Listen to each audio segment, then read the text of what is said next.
And then I'm sure you can bring your cameras. Well, good afternoon and welcome, everyone. The Nantucket Board of Health meeting for May 16th is now in session.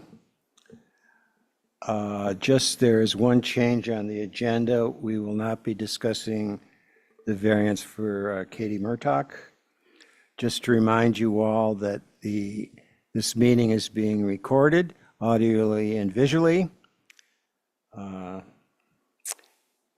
And just one other announcement, there will be a Board of Health and Select Board meeting on June 25th to update the island and our strategy on PFAS.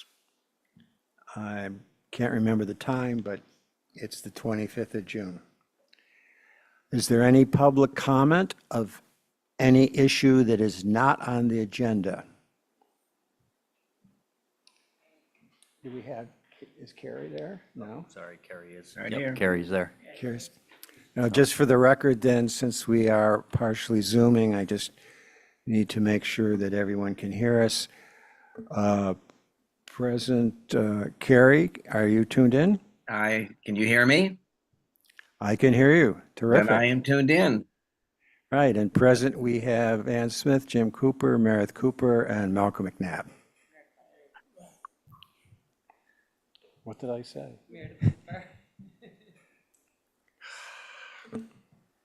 What can I tell you?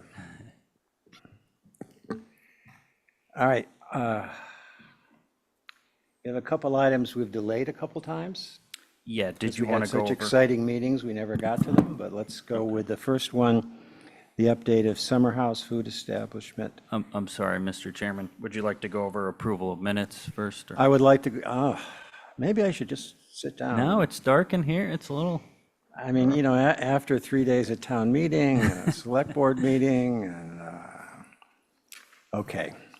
This is why probably, if I'm the select board representative in the next session, I'm going to let someone else be the chairman. I don't blame I you. know this is not public well, would this go under public comment? I actually had some public questions about the STR registration. We can do that at the director's report. That's fine. or the- I yeah, can let's give a do it report on that. Okay, there.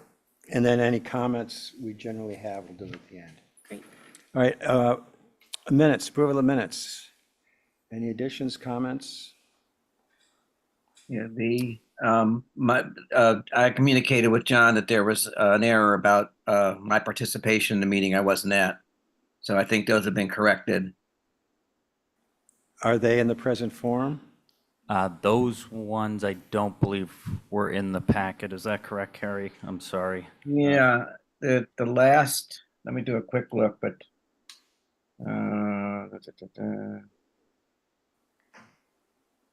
but essentially they had me as being absent, which I was, but it also had me seconding motions and voting. So that Was needed that- to be. I'm sorry, Carrie. Was that April 18th? Yeah, the April 18th meeting, yes. Okay. My apologies. Yeah, I did send that to the minutes taker, and I know she did correct those, so we can get Okay. the Okay, correct so they're ones. corrected, okay. Unless you'd like to review those and hold Will off I- for next meeting. Will I take a motion that the minutes will be accepted as corrected by Carrie McKenna? Do I hear a motion? I'll make that motion. I'll Second. second. All in favor, Carrie McKenna, Aye. Ann Smith, Meredith Lepre, Aye. Jim Cooper. Aye. Okay, those minutes are accepted. I vote yes as well. Now, update on Summer House Food Establishments and Lodging. Yes, this is something you had asked to be on the agenda for a few times to, I think it was last summer, actually, you wanted to have a recap in September, but now here we are now, and you had suggested to try and talk about this a few meetings ago, so. Excuse me, Yep, sorry. before we go forward, what happened to West Creek Road? Oh, that was taken off the agenda. Okay. Yeah, sorry, I had updated the agenda today, and Oh, okay. I Yeah, that's I off should have the given you, agenda. All right. sorry. I announced that at the beginning. Okay. I mean, the update I can give on the summer house is they definitely spent a lot of time last year, at the beginning of last year, going through several upgrades to bring them up to minimum standards. There was a food establishment plan review, which staff handled and ultimately approved. I can't quite remember when the summer house opened last season, but they did have a significant amount of work, and they did eventually complete all that work and received permits from our department. And I think overall, they met the minimum standards, so I don't think there was any real significant violations or anything. So one thing we had put in place with them was we had required 3 food protection managers for each food establishment, and I do believe that that made a big difference in the overall, compliance of those food establishments. So, and they did work with the building department as well to correct the violations they had with the cottages and lodging. So, overall, my comment is there was no major violations that I remember, so I think kind of just the typical So we'll checkups we accept do. this.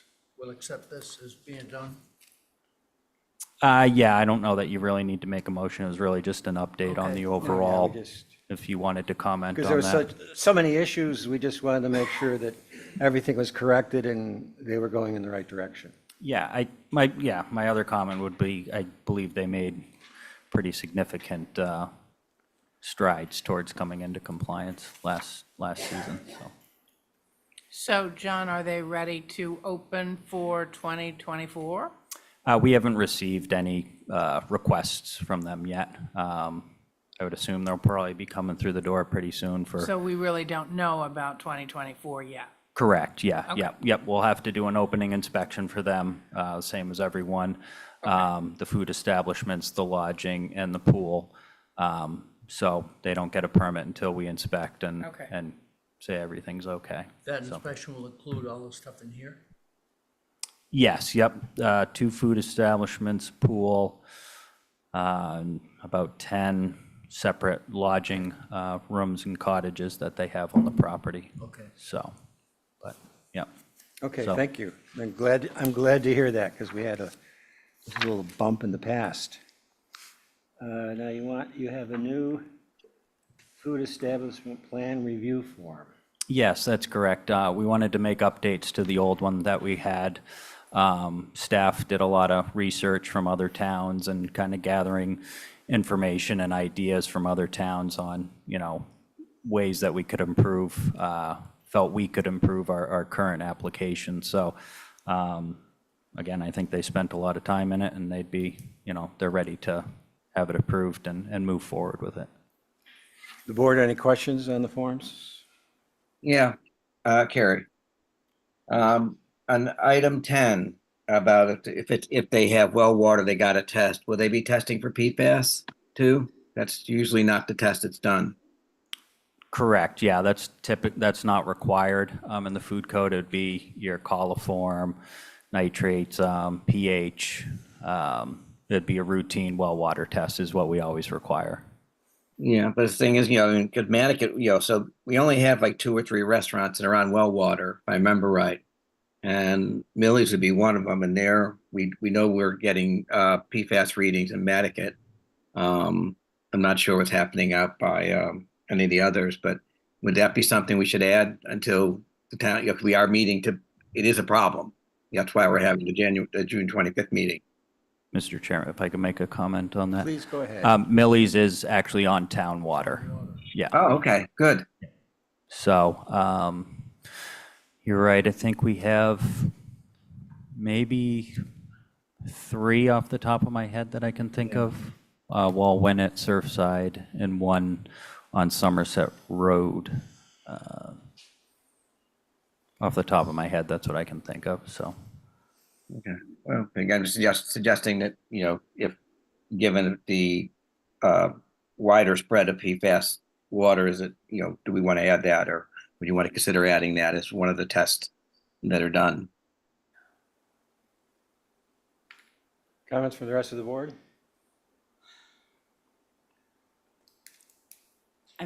I mean, I think everyone knows how I feel about PFAS. That's why I turned to you. So, I mean, I, I want to say, yes, we should have restaurants that are on Wells test. My only concern would then be, what do they do about it? Because I just think that's like not that I want people drinking PFAS contaminated water. It just is a huge undertaking. Yeah, I mean, I think all of us here don't want that, of course. I think there's, the only one I can think of is that's on a private well. I think there's only one, so they'd be subjected to that. Yeah, they'd be, depending on the board's feeling, that the board could implement that they do go on some sort of filtration or treatment. You see, my only concern is if it falls in one of those middle range levels, that we really have no guidelines as to what to do about it. I think the EPA now says that you have to be under 4 parts per trillion Yeah. for municipal water. For municipal water. What about if, and I don't want to give more work to anyone, but what are other towns doing? This is not a Nantucket problem. The Cape has a huge problem with PFAS. So I just wonder what other, my other question, and I don't know the answer to this, I wish I did, is how deep does your well need to be to maybe not be getting the PFAS? Because I think that the much shallower wells are higher risk for getting it because it's more at the top of the water column. So if these places had deeper wells, then they would be less likely to have. Right. If I could make a comment, Mr. Chair, I think Please go ahead, and then I have a comment. right now, I think the focus should be on the food establishment application, and I think that might be, this might be better served as a separate agenda item in the future to discuss. It's on their list, to-do list, which is long. Yes. And a way is really to establish action plans of what we actually do when we find it, and that's something that's been really missing. We don't have guidelines for people, and that needs to be done. So that's on John's list. What private well were you talking about? There's one, it is 63 Somerset Road. It's a catering kitchen, or, Well, warehouse supplies all the private houses. correct, yeah, that's monitored by DEP. Right. Yeah, the public water supply in Wallwin, as well as Surfside, which is monitored by the town. My advice to the board is we take a motion to accept the new review form, and that will be part of the staff's task of figuring out what do we do when we find it, which is kind of not well defined. Fine, do I hear a motion? Motion to accept? Second. Any further discussion? All in favor of accepting the food establishment review plan, say aye. Carrie McKenna, Aye. Ann Smith, Aye. Meredith Lepre, Aye. Jim Cooper, Aye. Malcolm McNabb says aye. That's accepted. We also have adoption of a new disposal system construction application permit form and certificate of compliance form. Yeah, these were also updates that we wanted to make to the application. Most of it's more in line with the state application form for Title V, and just updated a bit to include, simple things like email addresses on the application. It was just kind of cleaning it up a little bit. We have some engineers here. I don't know if they wanted to comment on that or not, but the goal is really to align more with Title V, what the state puts on their website, and gather that information. but there are no changes in specific things that we look for as a board. No, a few things were kind of removed that referred more to leach pits, I believe, and so some of that came off. We don't allow leach pits anymore, so yeah, we added more, trenches and leach bed information on that. We put in a nitrogen sensitive checkbox on the application, a spot for IA technology listing that, and more of kind of reducing the description of the soils and relying more on what's called the Form 11 from Title V to make sure that they submit that, so. Comments, questions? I'm good. Hearing none, do I have a motion for approval? So moved. Do the engineers have any thoughts on this? Any comments? Great job, makes it easier. When these guys tell us we're making it easier. Thank you. Do I hear a second? Second? Further discussion? All in favor of accepting the new form? Carrie McKenna, Aye. Ann Smith, Aye. Meredith Lepre, Aye. Jim Cooper. Aye. Chairman says aye, that is accepted. One Arkansas Avenue release from ACO deposit.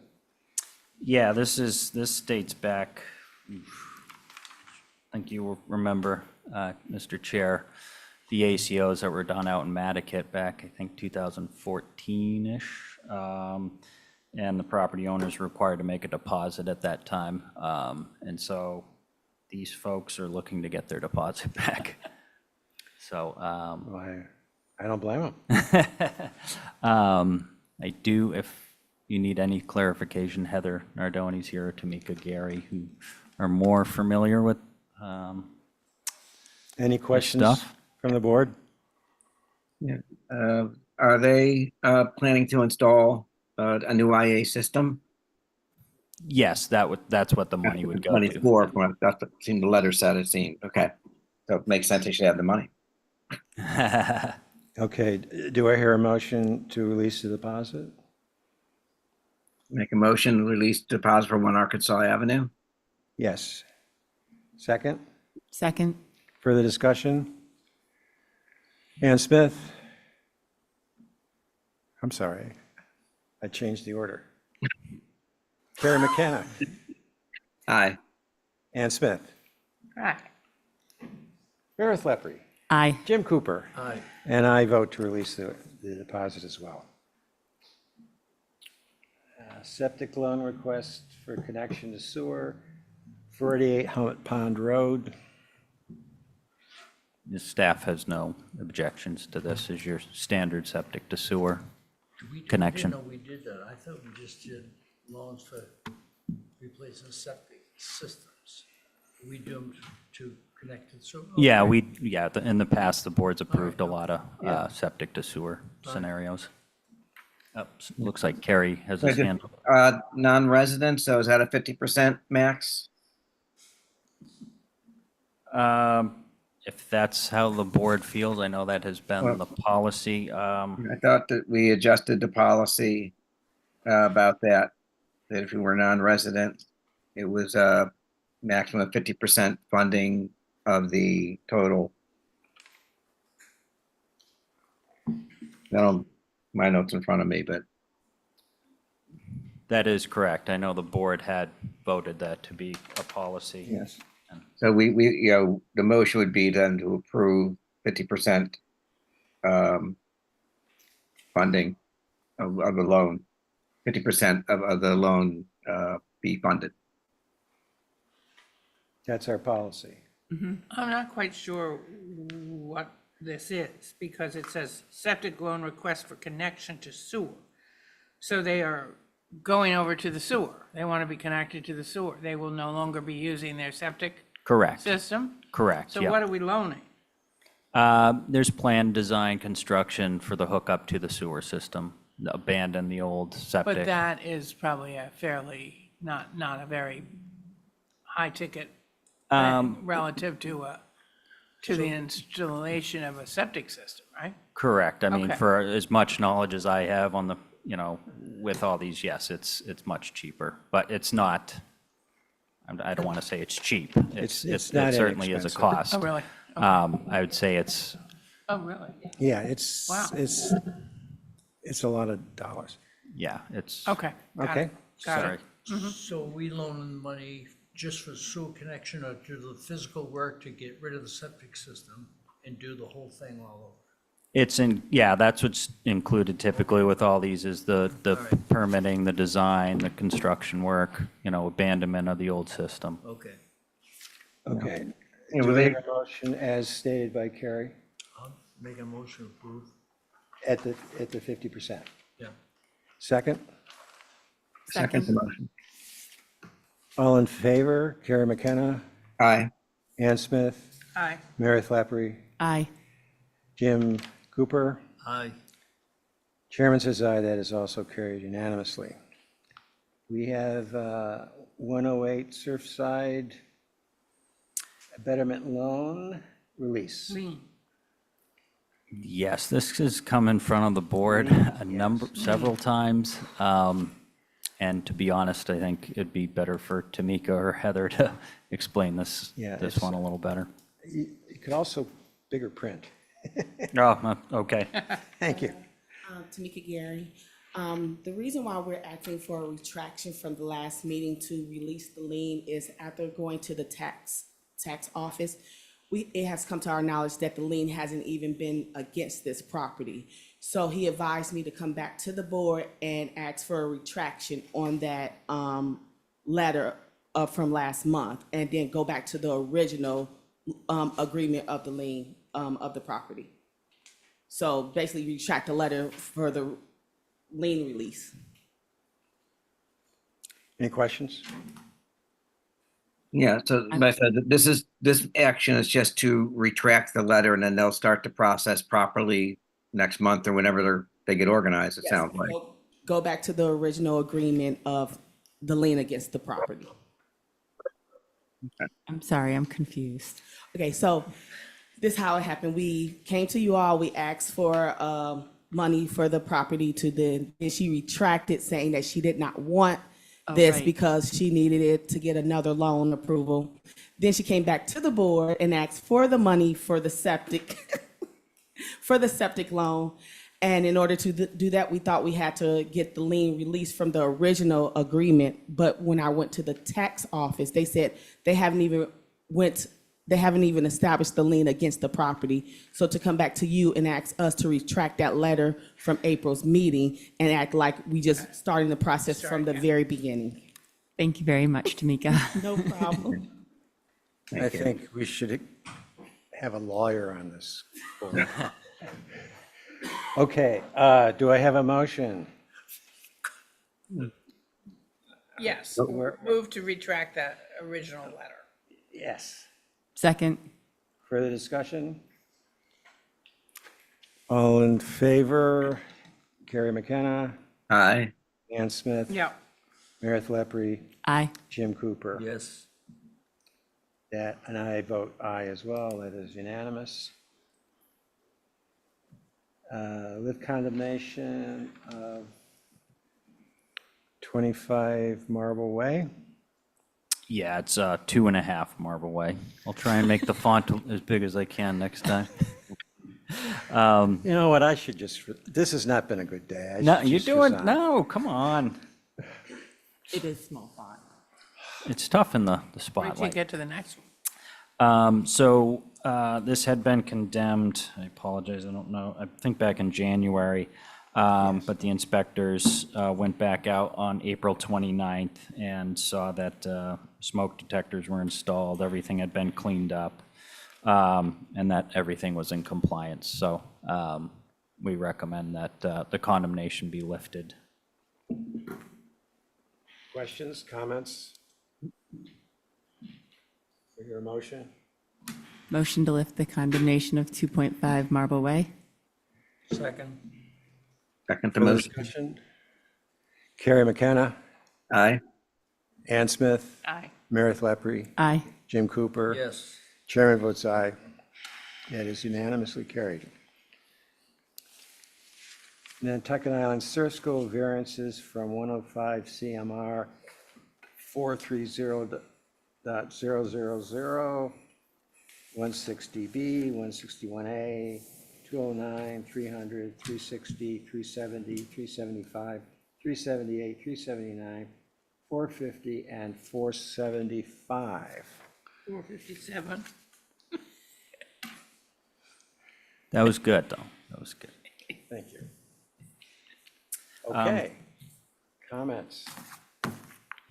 So, yep, it's just camp variances, which you saw several of them last meeting. I believe, I don't know if the applicant's here, if they want to Yeah, speak. and we do have these new camp regulations from the state. This is the amendment. I have to say, after the last meeting, I was very confused of why we were dealing with so much camp stuff, and I have looked at a lot of it over the last month, and I am very sorry to everyone, because this is a lot. Yeah, For the people running camps, for you all, there are, I think, a lot of new requirements that were not in there before, and I'm sure are for safety, but it's very intense. they do take a significant, Yeah, I would significant amount of time. I would So I suggest, appreciate everyone that's doing work on this. yeah, I suggest the board all get a copy of this. Okay, yep, we can absolutely pass Could you, that along. it's kind of thick. Yeah, that was a seminar which Heather was in. Heather's been handling most of all the camp stuff now, so, and she was in that seminar and went over everything, and she can pass along that's Or just that take a information. stack of them and put them in the office, and Okay, we'll combine and get it Absolutely. at our convenience. so, yeah, and I guess my last quick comment would be, any variance does need to be approved by the Board of Health, I so. understand. Meredith, when were these regulations put into effect, these ones that you're looking at? I mean, Heather sent this to me, so I don't, this year, I guess. You can probably speak more to that.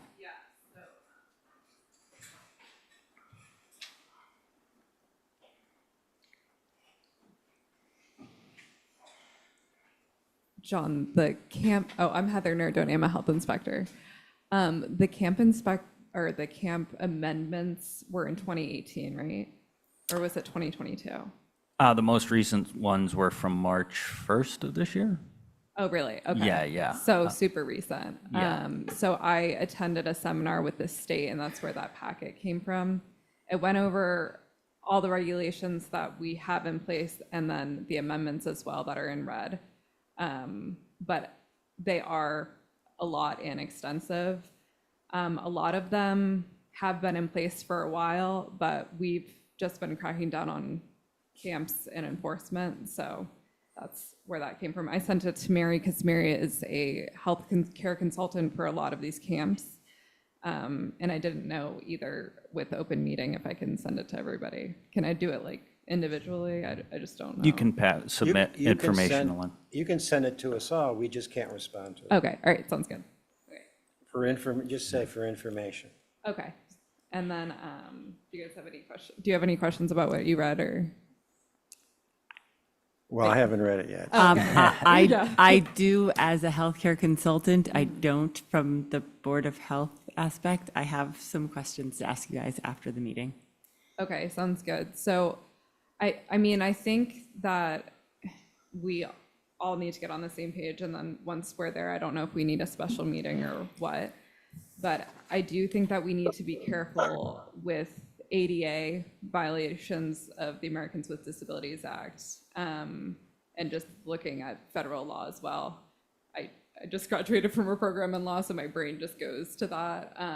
But especially with storage of medication and stuff, I know that we already granted variances, and most of the variances, if not all, that Nantucket Island Surfing is requesting, we granted for Act Surf School, so it's kind of a gray. But I Well, just wanted to bring we'll that go up. through these two camps today, and then Okay. we'll discuss about what we're going to do, Okay, because I think we need some education for the community. okay, sounds good. Because I'm getting a lot of flack from people saying, what are you doing to all our camps? So, Yeah, and it's the state. and so, it's for, yeah. all right, so Thank you.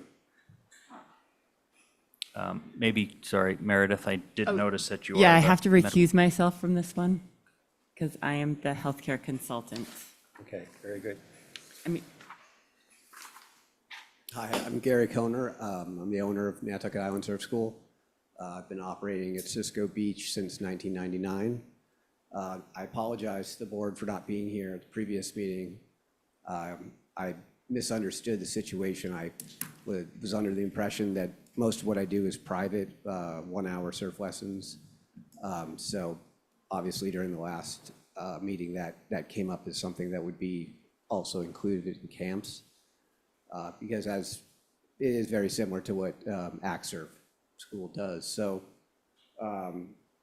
the variances that I'm requesting has to do with, we operate at Cisco Beach, so we don't have, the running water. There are porta potties, and usually I bring bottled water, and our activities are in the ocean. We do have hand sanitizer with us, but we do not have running water at Cisco Beach. We don't have a lack of shelter, traditional way. We're not operating out of a building. We bring out all the surfing gear in a truck and give the lessons there at Cisco Beach. We don't have a landline, but we do have cell phones. Everyone has cell phones. We have cell phone service consistently.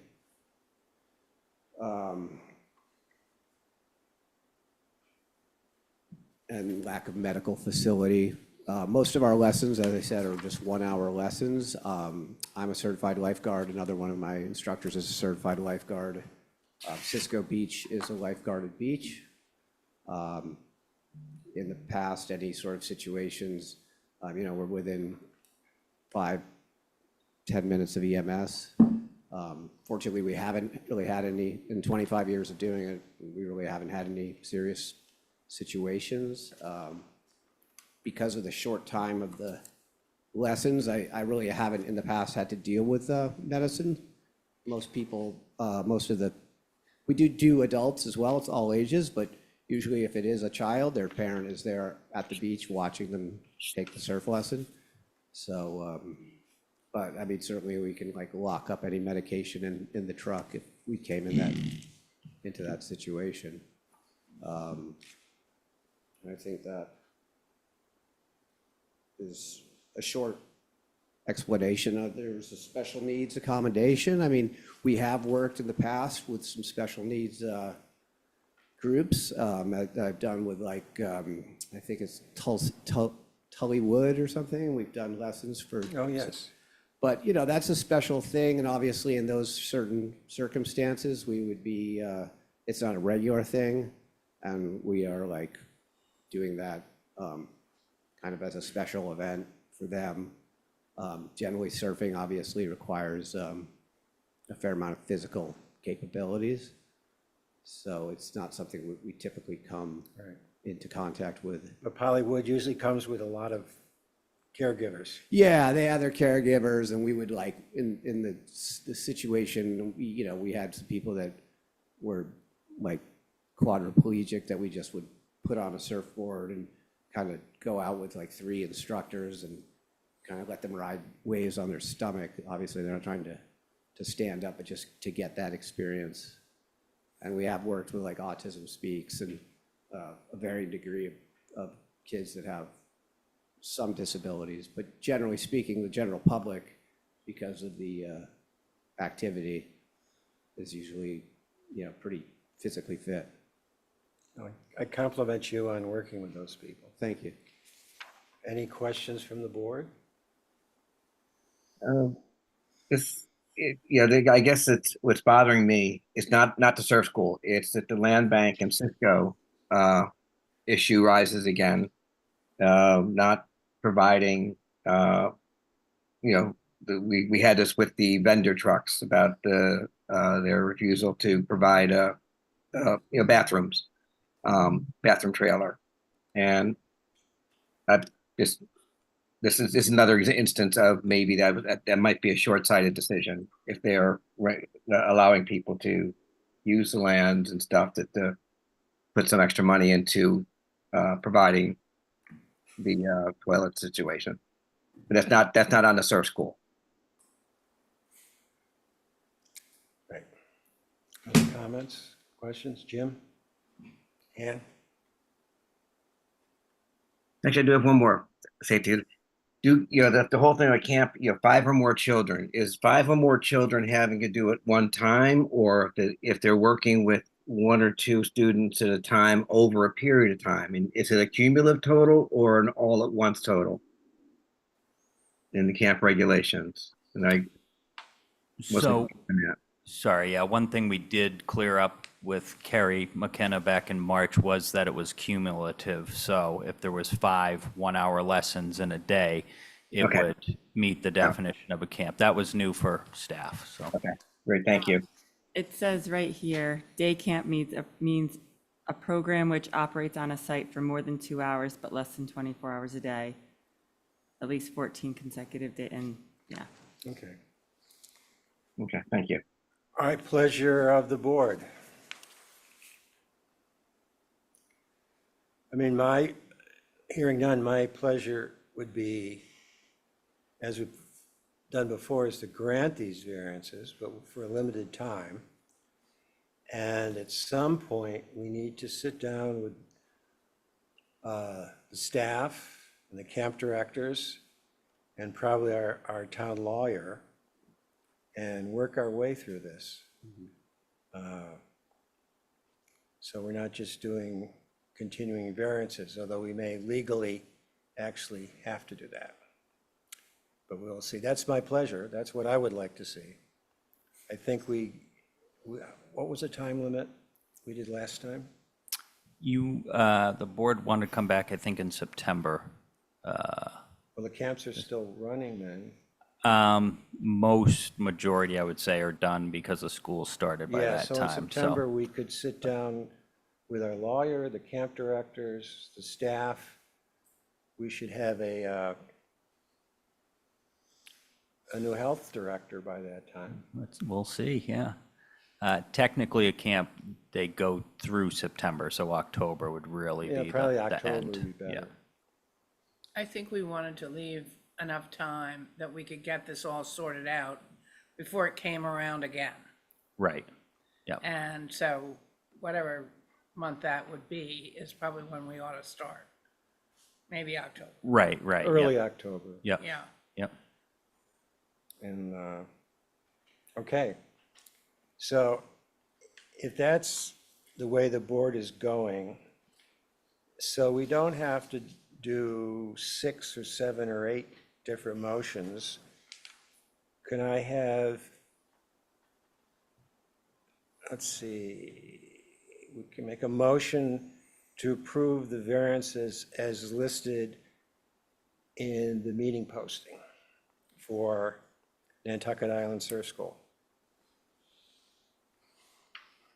That would last until October or September. What do we do before? Well, I guess you could say it would last until the end of this current. The end of this current season. Yeah, so they're technically good for a year, so each variance is good for a year in the camp code. so, That's fine. Yep. Do I hear that motion? I'll make that motion. Do I hear a second? I'll second. All in favor? Kerry McKenna, Yes, Ann Smith, Yes. Jim Cooper? Yes. Chairman votes aye. Thank you. Thank you. I promise you we'll try to sort this out. It may be we just legally have to, you're just going to have to do more some way. And maybe we'll resolve our issues with the land bank about facilities at Surfside. For other reasons, there really needs to be Cisco. Cisco. Yeah, I was speaking with the land bank too, and I believe that might be something they'd be open to in the long term. I think they just felt like short term wasn't going to work, but I don't I mean, represent that the would, land bank. that would solve some camp issues, that would solve We'd solve a lot. food truck issues. Yeah. It would make our meetings a lot shorter. Yes, it would. Thank you. Thank you. Next is Nantucket Community Sailing variances in 105 CMR 430.000. Yep, so as you can imagine, these are more camp variances. We just didn't have them all listed on the application, but they are in the packet. They're in the from- packet. From the letter. As that- listed in the letter from the school. Correct. Okay, Malcolm, do you want me to say that yes, you should. okay, so what I need everybody to know is that although I have no relationship with Nantucket Community Sailing, my husband is on their board. So if you'd like me to recuse myself, I'm happy to do so. That's up to you. You don't have any financial benefits I from it? don't. So you can speak, you can do whatever you think is best. How does that? The chairman has no difficulty with Okay. speaking. I have no concerns. Okay, Because we know your position. okay. And I know you well, and I think you'll vote and discuss with an open mind. Okay. Thank you. I believe the applicant is here to speak. Hello, can you hear me? I'm Diana Brown from Nantucket Community Sailing. I'm sorry to be yet one more organization coming to you and asking for variances. But just a little bit about Nantucket Community Sailing. We teach sailing lessons to about 1,000 kids a year. Half of those kids are island resident children who sail with us for free or at a significant discount, usually about 50%. And we have been doing this now, this is our 30th year. And I feel like we have touched a lot of kids and adults in the community. We've been recognized by U.S. Sailing, the national governing body for sailing, multiple times over our history. Most recently, our program director received the Outstanding Program Director recognition in the country in February of this year for the quality of our programs and the excellence and breadth of what we offer. We are also one of 43 accredited U.S. sailing centers in the country, which requires a very rigorous level of training and certification of our instructors. Each instructor goes through a U.S. sailing certification course, plus first aid, plus CPR, plus concussion training, and I forgot what it's called. It's the notification of abuse or any kind of mistreatment of children. Mandated reporter. Thank you, yeah. I knew, I was just losing the word. So they go through a lot of training, plus an additional 30 hours of orientation each year at the beginning of our season, so that they understand what our sites look like, how our boats operate, and everything else. We offer our programs from 2 locations, Jetties Beach and Pulpus Harbor. At Jetties Beach, we need fewer variances because we have the ability, there's a lifeguard at Jetties Beach. We also have access to the public bathrooms and the running water at the Sandbar Restaurant. So that gives us a leg up over Pulpus Harbor, where we don't have any of those luxuries. And so when we received the notice from the health department in March that we needed to apply for a camp license, we were kind of surprised because we had never been asked to do that before, and we had internally believed, after talking to U.S. Sailing and other community sailing organizations, that our accreditation was more rigorous than what the camp regulations are. The camp regulations, as I've read them many times now, because we've looked at them over the years to try to do best practices. And the camp regulations are very general in the sense that they look like they're written for like a Boy Scout overnight camp or something. And the sailing instruction and certification that our instructors go through is very tailored toward how do you teach, not only how do you teach a child how to sail, but how do you rescue them if they capsize, or if they're stuck under a boat and the lines are wrapped around their leg or something. Every one of our sailors and every one of our instructors wear a life jacket at all times, and our instructors know how to rescue those kids and how to take care of those kids in a very safe manner. However, because we don't have lifeguards, we have sailing instructors, we would need a variance for the lifeguard certification. We also have many of our instructors, we schedule a special first aid CPR course here on island for when the instructors get here in June. And the local course here is American Heart Association, not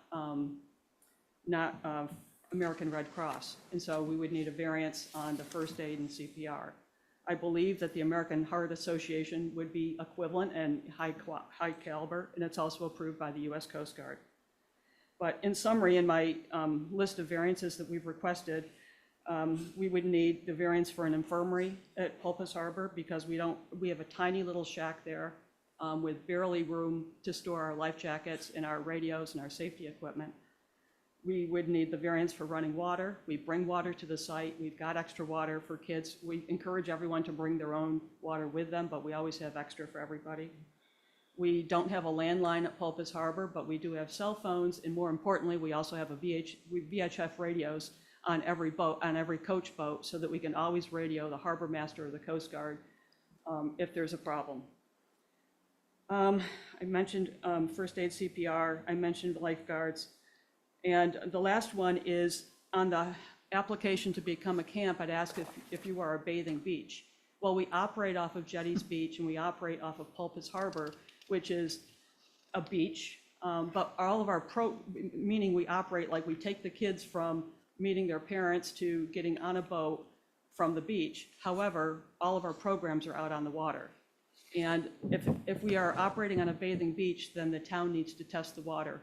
And the town does not test the water at our Jetties Beach location site, nor at Pulpus Harbor.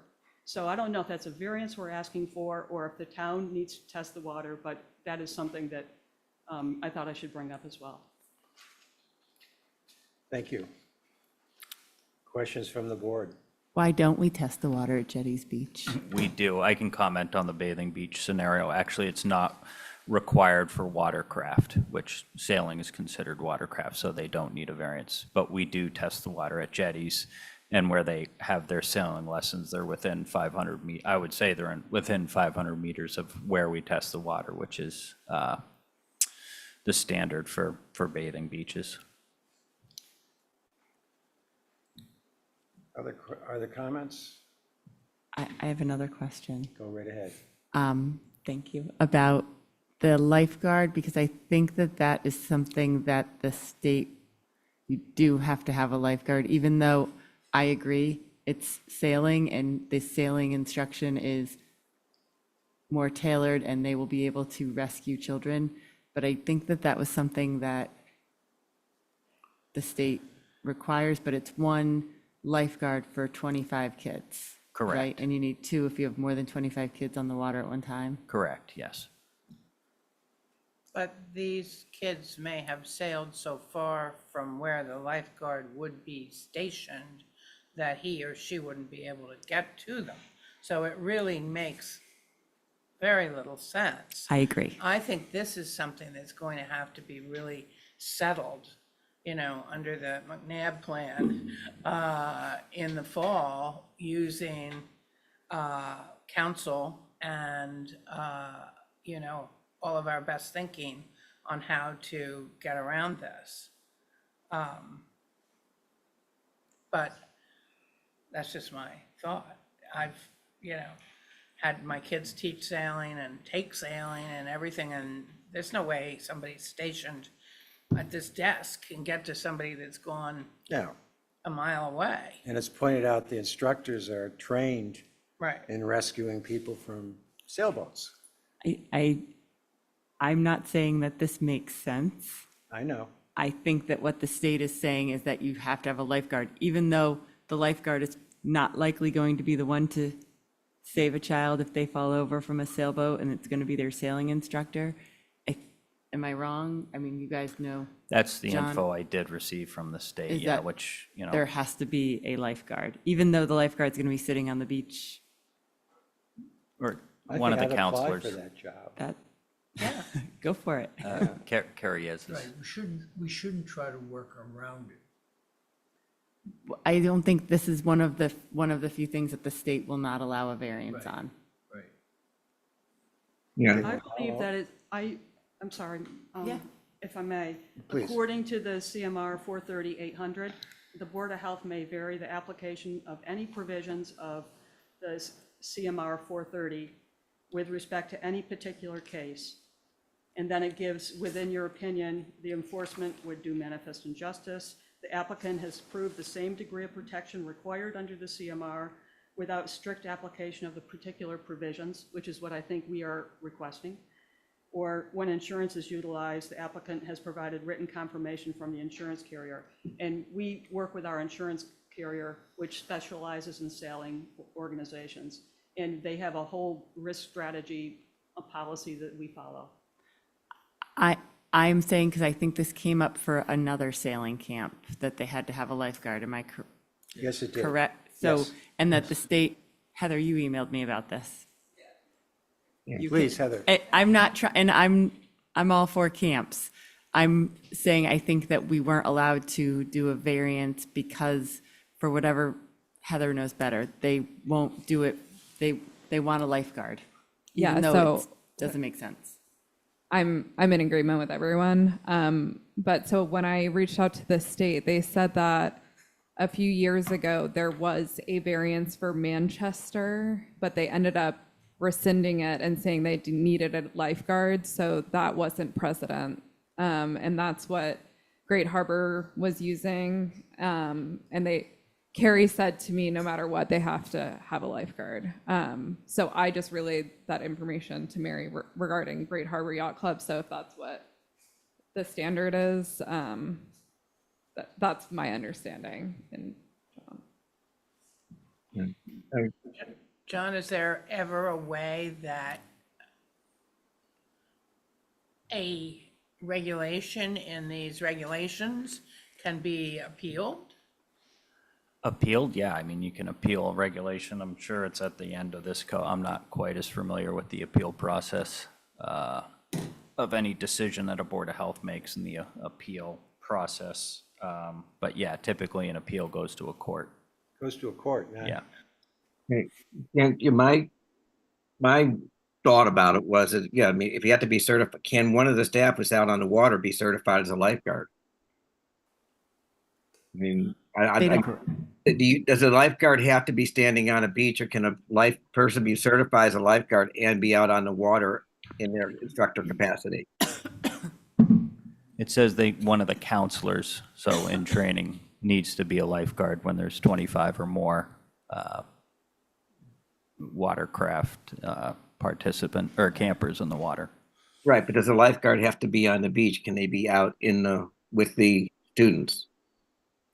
I don't think it specifically defines that. I think that would be the intent, would be to have someone, I would say the counselor would be on the water. Right. So if one of their staff is lifeguard certified, that's not really an issue, isn't it? If there's a staff member, correct, yeah.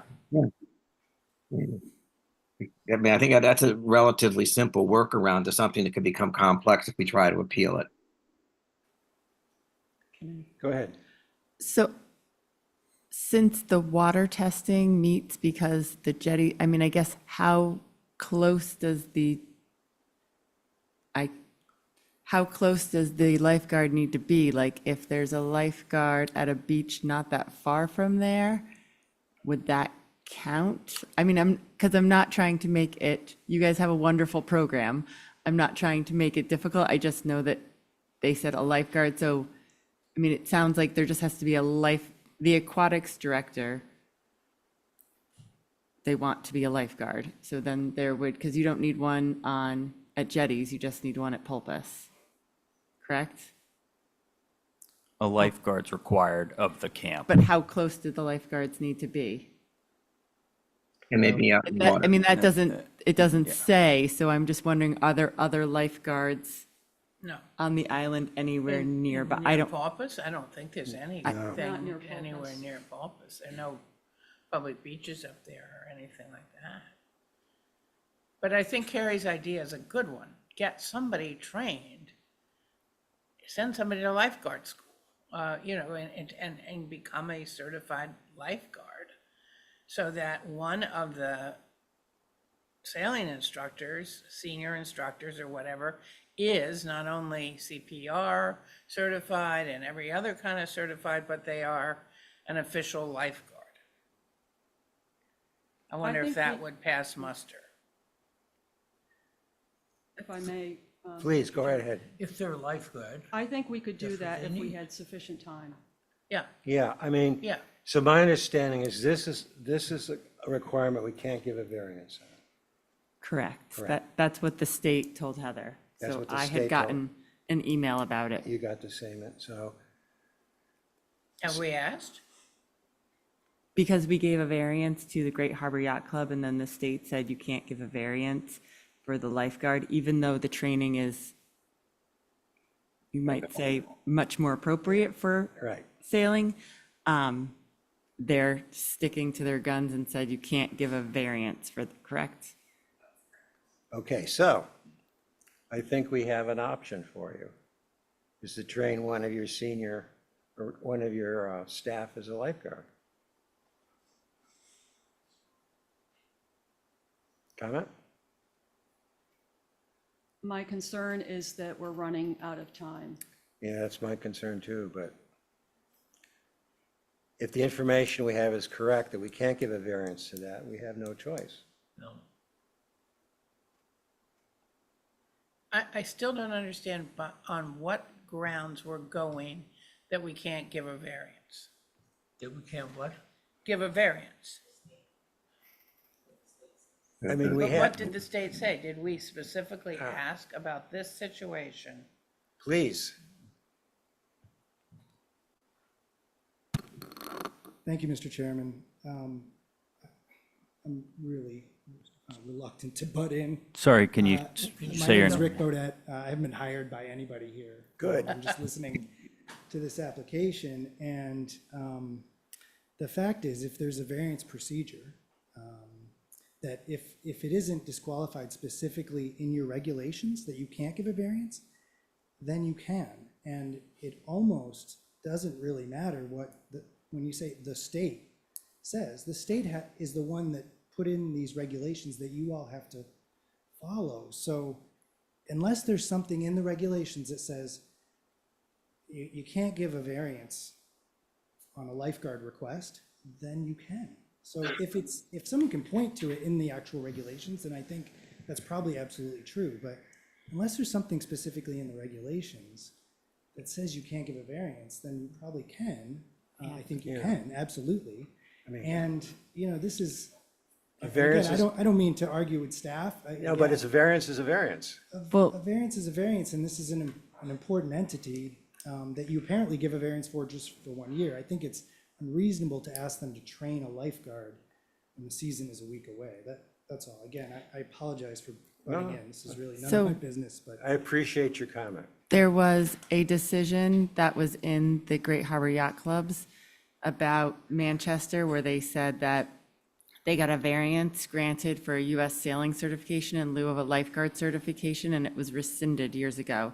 That camp and all camps in the water are required to have a lifeguard certification in the state of Massachusetts. The state doesn't believe that a board can override a lifeguard certification. So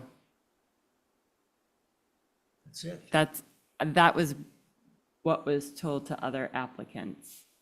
Heather is the one that's been dealing with all, and this is like, it's a lot of I'm shocked by how many regulations there are for camps. Heather Nardoni, sorry.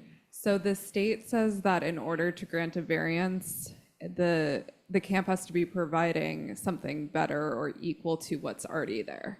So they're it is. saying, right, so I guess the state was saying that whatever they're providing is not equal to what a lifeguard is or what a lifeguard does. But So it that was my conversation with Carrie. I'm just relaying. I think, in my opinion, and maybe the opinion of the board, in a way, what this camp is offering is better than a lifeguard because they're specifically trained for the situation of sailing.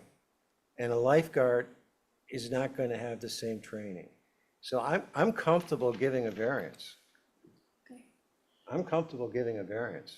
I have a really silly question for Diana. Perhaps one of your people is already trained as a lifeguard.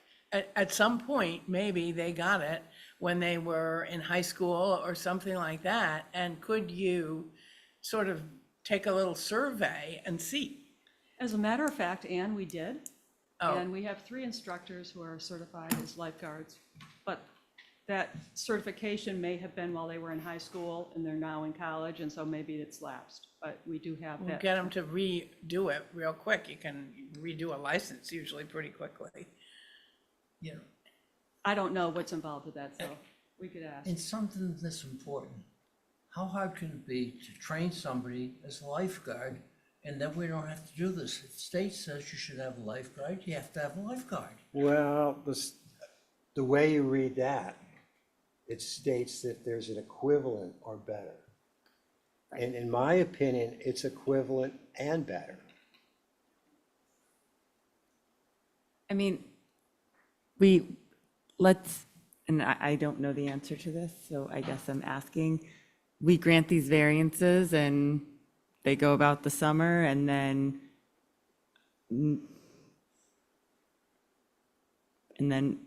I mean, no, is somebody gonna get dinged because these are granted? Or do we just go about this and say, next summer, everyone should make sure they have lifeguards?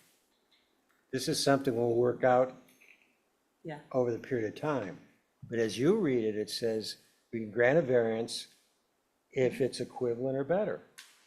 And this is certainly equivalent. A certified sailing instructor is much more competent than a certified regular lifeguard. Correct. I don't think anyone will disagree with that. So I have no problem granting the variances.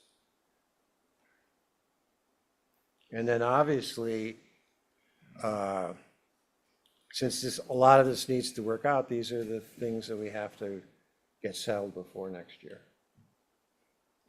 Anyone disagree with me?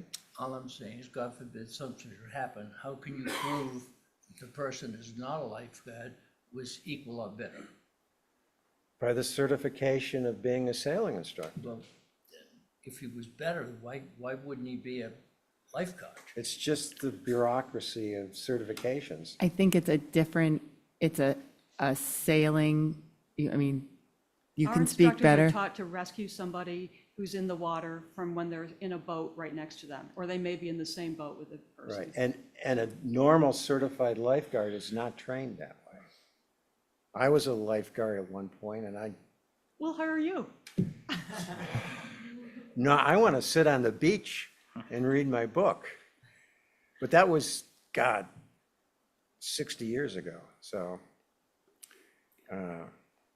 I do think their certification is more focused to sailing and rescuing people sailing, and that's what they're going to be doing versus what a lifeguard, like, it seems sort of silly for them to have a lifeguard standing on the beach when they're so far out that the lifeguard wouldn't be able to get them anyway.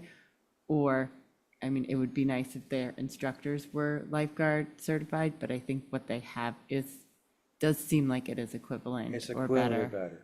So I don't think we have any more information. Sorry, I think Carrie has this. Gary, there's one more comment, then But we'll go. just, for yeah, vote. that is there some authority we could sit there and say that, yes, this is better than lifeguard training? I mean, can we pass the variance to, on the condition that X authority would verify that, yeah, the quality of training that their staff received exceeds the normal lifeguard training, which I think it does. I mean, looking at it and rereading it and, the number of hours and stuff.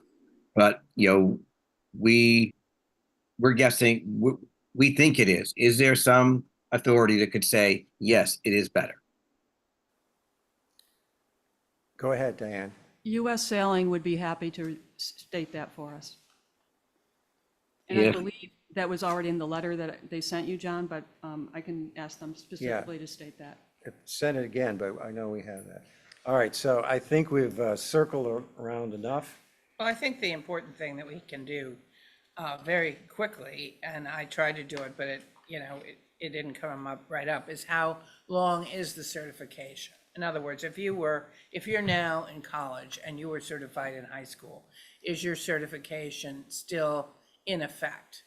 And how quickly can you get it if you let your nursing license lapse, you can get it reinstated fairly quickly.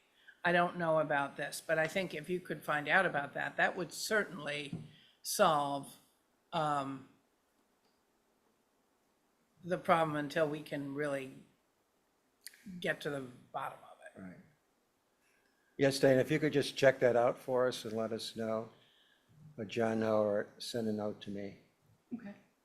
All right, so is there a motion to approve the variances as outlined by the application for the variances from the Nantucket Community Sailing Organization?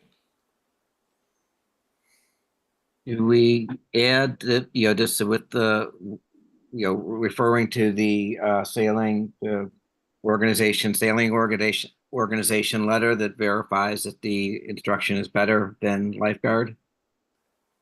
I haven't seen, I haven't seen a letter, so I'm not, I'm just, All right, so we'll put that in your motion. Let me read that motion again. it would be, we would be approving the variance, I guess do we have to specify, because there's a series of variances there. One of them we're putting a condition on, Yes. and that would be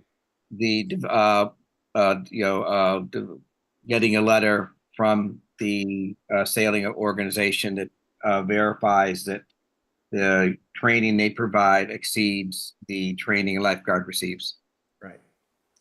So it's the variances as submitted in the application by Nantucket Community Sailing, with the caveat that we approve it on the condition that we receive a letter from the organization, from the US Sailing. sailing, that it's US Sailing, that it's Yeah. better or equivalent to the standard lifeguard training. I don't think we can say that, because it's not better.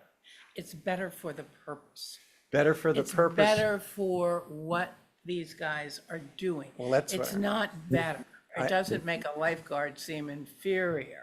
Or It's just in this circumstance, it's I better. agree, that's what I meant, so that's. Or that's- exceed. All right, exceed so the lifeguard. do I hear that motion? Yes, that whole word, all those words you said.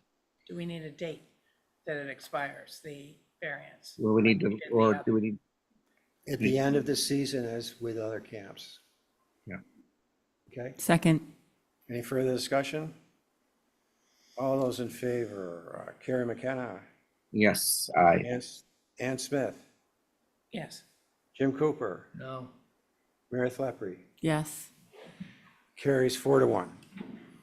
Thank you very much. Thank you.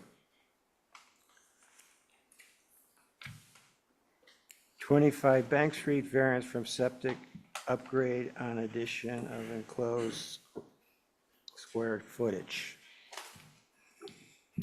Yes, I believe, yeah, the applicant, Mr. Bracken's here. Okay, thank you, Don Bracken, for the applicant, Paul Bank. So by coincidence, we have two sailing questions in a row here tonight, so this is the first one, you have one after this one. In this case, we're trying to raise the sailing and provide more adequate headroom on the second level for a one-bedroom house. The property is located in Codfish Park, which I'm sure everyone is familiar with. Very small lots. It's too bad it's not on sewer, but it's not. So there's always been a challenge working on septic systems in this neighborhood. The lot's 1,311 square feet.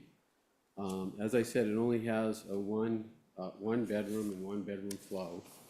The structure itself, I think, is like 370 square feet, something like that. And what the applicant is proposing is to raise the sailing about 3 feet, provide more headroom in that second floor bedroom. By doing that, there's going to be an increase in the knee wall heights. Gives him enough room to put a small bathroom up on the second floor. So he recently bought the property. The property passed the Title V within the past year or so inspection. The system that's currently there, it's a one-bedroom septic system, consists of a septic tank and 2 leaching trenches. If you look at our plan, we try to use some colors to kind of make it as clear as we could. So when the architects, I think, came to John and submitted a plan to John, I'm not sure how it worked. John came back with his opinion that because he determines that new construction, because there's an increase in the cubic footage, the footprint's staying the same, but because we're lifting the ceiling, there'll be additional cubic footage, that we have to upgrade the septic system to comply with current Title V requirements. So in order to do that for this particular project, we would need to remove the existing 1,000 gallon septic tank that's there. You can see it on green, hopefully you have the plan in front of you, and replace it with a 1,500 gallon septic tank, which meets current Title V requirements. Now, when this system was approved and installed back in 1995, the Board of Health actually granted a variance to install a 1,000 gallon tank rather than the 1,500 gallon that would have been required. And I attached the variance in with my letter, basically for the fact that obviously a 1,500 gallon tank is bigger than a 1,000 gallon tank, and with the size of the lot and the structures on the lot and so forth, it was reasonable to grant the variance which they granted. Keep in mind that although 1,500 gallons is the minimum size of the septic tank, Title V has a separate calculation that we use to determine how big the tank has to be. You know, obviously, depending on how many bedrooms we're working with, most cases it's still a 1,500 gallon tank, sometimes it goes up to 2,000 or 2,500. You know, the calculation is 2 times the volume of the tank has to be at least the size 2 times the total flow. So in this case, that would be 220 gallons a day. The assumption that that's, you know, based on Title V, that's the volume that would be required, strictly based on that calculation, to handle the 1 bedroom. Well, with the 1,000 gallon tank, that's 4.5 times what that calculation would require.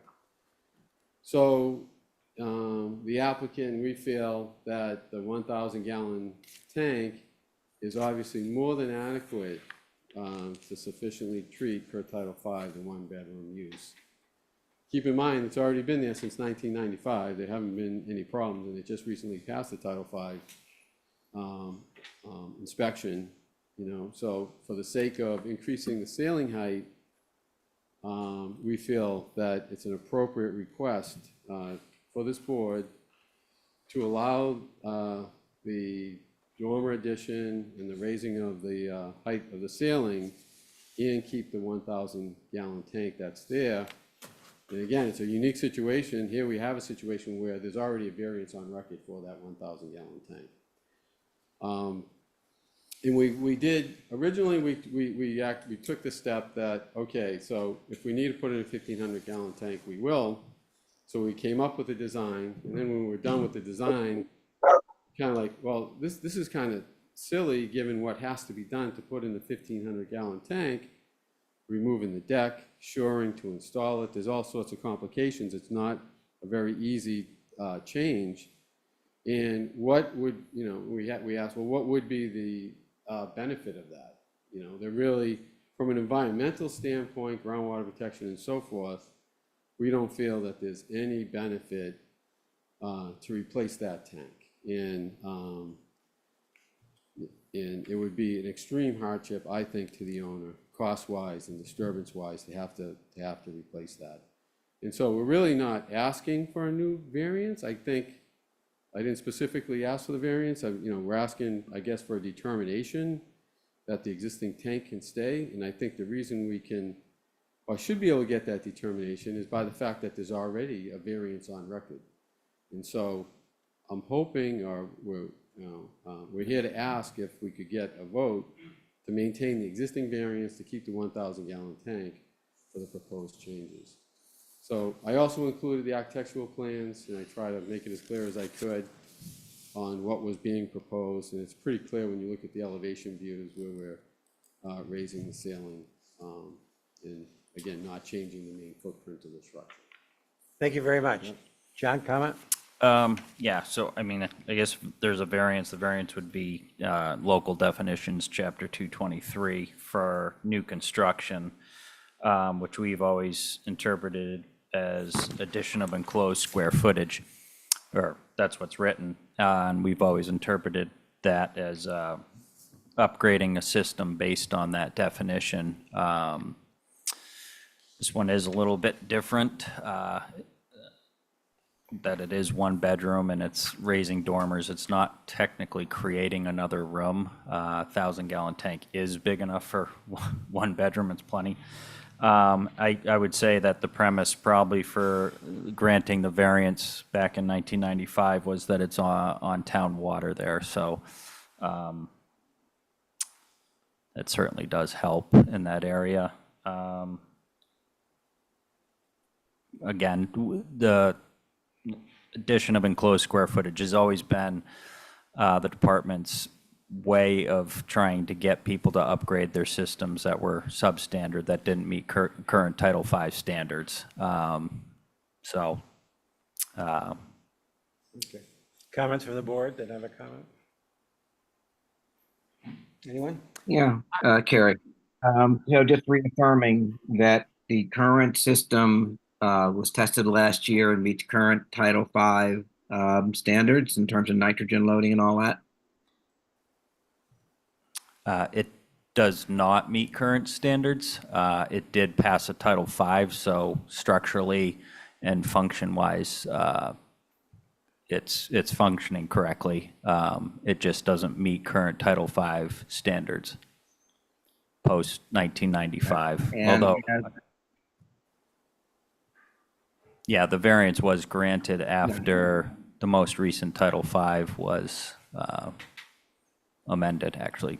It just happened a few months ago, but 1995 was really the big year. Yeah, and and there are 5 pages of innovative alternative systems on the website, the Mass DEP website.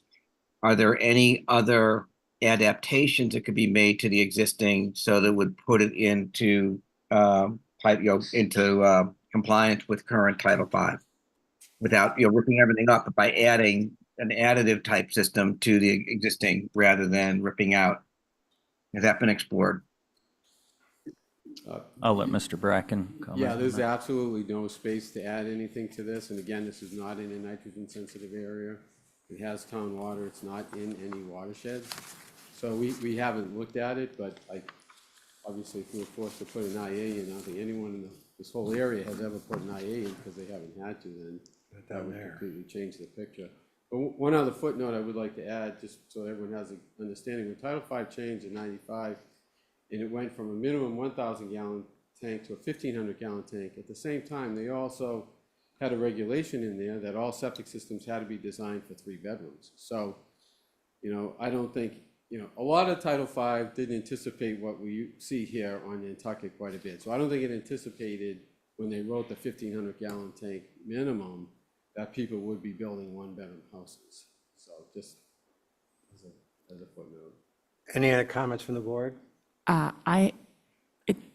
We're not really adding a lot of square foot. I mean, it sounds like it's just, the ceiling is going up. Like when I'm looking at it, it's just, you're just making the ceiling higher so that's a more usable space. I mean, it seems like it's going up pretty high, but as far as square footage, that doesn't change, right? The inside? Well, very slightly when they do go up, because it's sort of like triangular ceilings going in. So in the corners, when we put the knee walls in, there will be like a small increase in like the bedroom floor area. So, but again, it makes it, much more usable than what's there now. So, and I don't think they've even gone through HDC yet, but I think, obviously they'll be looking at the height as well. We figured we better come here first, I think. Any other comments?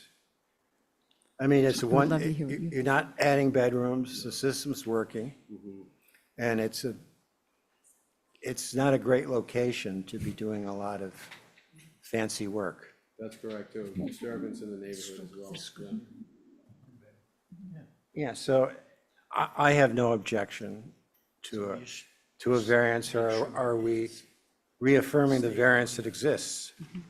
I mean, that would be my opinion, but John mentioned that. If that's what the board wants to do. I would say it's from chapter 223. I'd have to look more into if the variance was on the new construction of the building or property transfer back then, or? I think it was strictly for an upgrade, I would have to assume, because I didn't see any other information besides the variance. Yeah, I guess my last comment would be if it's deed restricted to the one bedroom. Good question. We'd be happy to put a deed restriction on it for one bedroom, Yeah. if it's not already, and we'll provide that. Okay. Do I have a motion? The motion would be reaffirm the variance, the old variance, plus a variance on an interpretation of new construction, if that's how you want to interpret it, with a deed restriction. And it remains a one-bedroom house. To remain Yeah, I one think you bedroom. have to say that. I think we have to make clear that it's, the new construction is not adding Right. bedrooms. So I'll make that motion. Okay, do I hear a second? Second. All in favor? Carrie? Aye. Ann Smith? Yes. Meredith Leprey? Yes. Jim Cooper? Yes. I say aye. Thank you. You can go with the old variance, and we do not consider it significant reconstruction. And you need to put a deed restriction to keep it one bedroom. Got it. Thank You you. have a great day. I'm not leaving yet. I'm waiting till it comes. The tight tank comes. All right. 14 Center Street, variance from 105 CMR 410.420B. Yes, that's, Don was speaking about ceiling height, but yeah, this is a housing ceiling height, the housing code, which was discovered on a dorm inspection downtown in a room. And the code, the housing code, states that I've been corrected by the state as of today. My interpretation was always that the ceiling height needed to be 7 feet high for 75% of the floor area. So you'd have like angled up and 7 feet up here. But it was corrected that it's only 25%, which if that's how the state says it is, that's how it is. I tend to disagree because I think you could have a room going like this and have only 25% of the room be 7 feet. So I did speak with the building commissioner. I should say I received a voicemail from him. I tried to call him this morning, and the message he left with the building code is that it's 50% for the building code. But staff also did some research into the file, and they did get a building permit back in 1979, terrific year, to alter the attic space upstairs, which included that room in question for not having the 7-foot ceiling height as a bedroom. And that was signed off and everything. So in short, it's all approved by the building department. And yeah, I should say, I believe it's greater than 25%, but the applicant's here to speak as well. Although you're not objecting to this, I am not, based on all the information that we've gathered. so why did we make this poor man sit here all day? This is so much fun for me. I'm gonna come every month. Oh, you should, well, we'll hire you when we have our camp meeting Oh, yeah, good idea. discussion, because that's obviously going to need some legal input. You guys have a lot of work to do. I think town council does as well, for sure. So, thank you, Mr. Chairman. Rick Bodett, this is what I'm actually here for today. And I appreciate John clarifying the regulation, because that was the way I understood it as well. And so that your room has to be, or can be, up to 75%, 3/4, below 7 feet, and you can still comply. I will say that we had to have Paul Santos make the calculation, and it does not comply, just so we're clear. I think the staff probably didn't know they were right at the time, but they actually were right. It does not comply. It's actually 77% under, 77% of the room area is under 7 feet tall. It slopes from back to front towards the windows. It starts at 7 feet 1 inch and it goes down to the windows. So we do need a variance, and that's why we're here. Otherwise, we wouldn't be standing here. That 2%, just so you know, is 3 square feet. It's an area about this big. And another way to put that is, if the high side of this room it's 10 feet wide. So if the high side of this room were 4 inches longer, meaning like a stud, really, it would completely comply. So we do need the variance. We are hoping you'll grant it because it is de minimis. And this is a building that I think you probably have all seen. It's 14th Center Street, right next to the Methodist Church. And the first floor is retail, and the rest houses a lot of NIR employees. This particular room would house and always has housed 2 employees. For over 25 years, NIR has used it in this capacity for occupancy of 2 people. So we were very surprised to get this violation, and so that's why we asked for the variance. So I did see in the staff report that there was a concern that there's a health safety issue, and I respectfully disagree with that. Every year since we've used it, the health department, the building department, the fire department all inspect this room. It does slope down below 7 feet, but the high side of the room is where the door is. There are 2 egress windows on the opposite side of the door. The door is a regular size door. It's a 3 foot wide, 6 foot 8 inch door, just like every other door in all of our homes, just like all of these doors as well. So I don't think there's any health safety issue. I think it's really, again, a de minimis non-compliance, and we hope you'll grant the variance because we need this for our employees. Questions from the board? Yeah, I have one. The 2 square feet doesn't bother me. It's more that I think for 2 occupants, the regulation wouldn't allow for 2 occupants just by the size of the room. The room is 140 square feet roughly. And let me just pull up the regulation again. Says every dwelling unit should have 150 square feet of habitable floor space for its first occupant and 100 square feet of habitable floor space for each additional occupant. So if we were to approve it, I would want to put a limit on it. The room can be used but for only 1 occupant, unless I'm reading it wrong.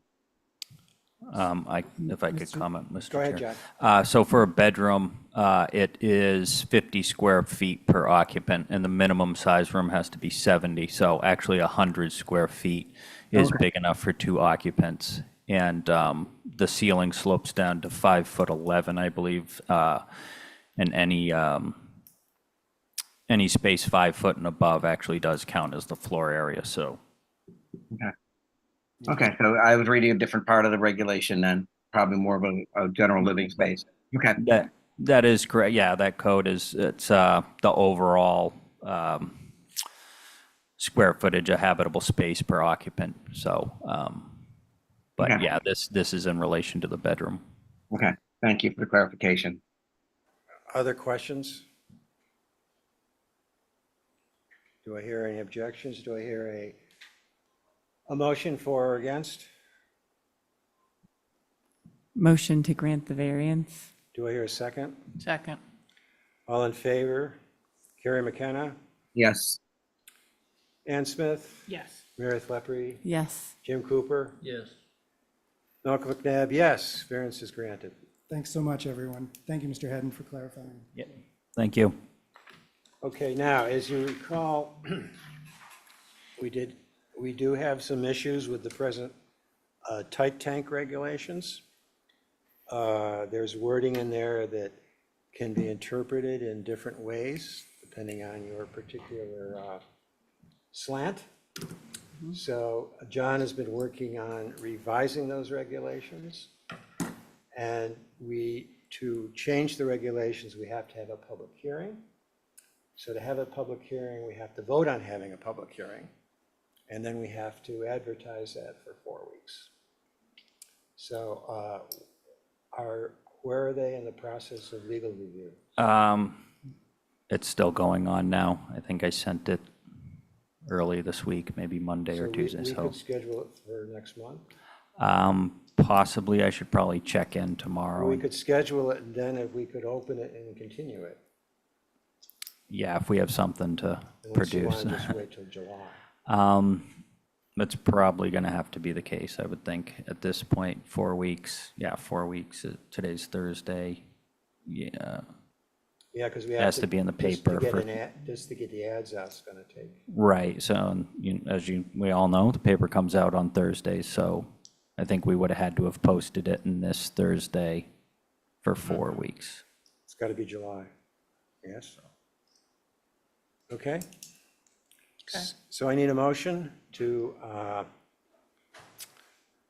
hold a public hearing on potential changes in our tight tank regulation. I think that's 49, old 49. It's the old 49, yeah. What's the Now new one? It's chapter 303, Article 4, tight tank Article- policy. To rewrite 303 Article 4. I need a motion to hold a public hearing. I'll make that motion. Second. Second it.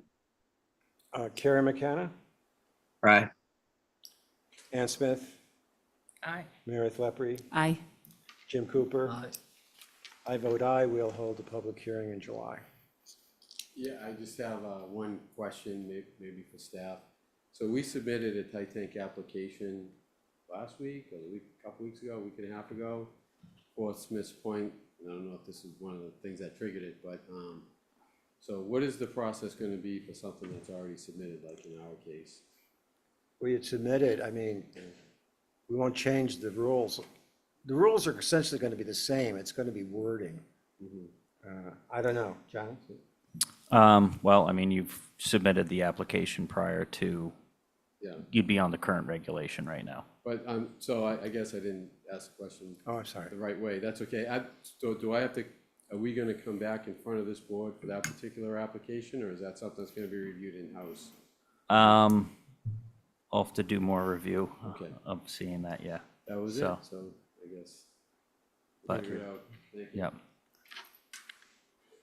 All right, just let me get my notes here. So,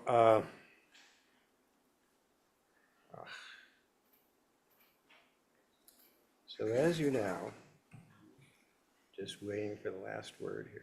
Nope, it's not here. It's not, I might have what you're looking for. it's not here. This?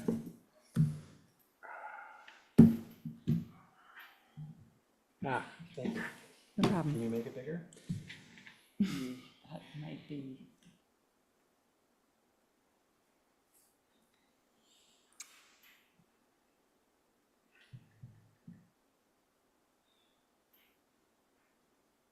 No. Okay, let me read it here. Y'all bear with me. I didn't have a chance to print this.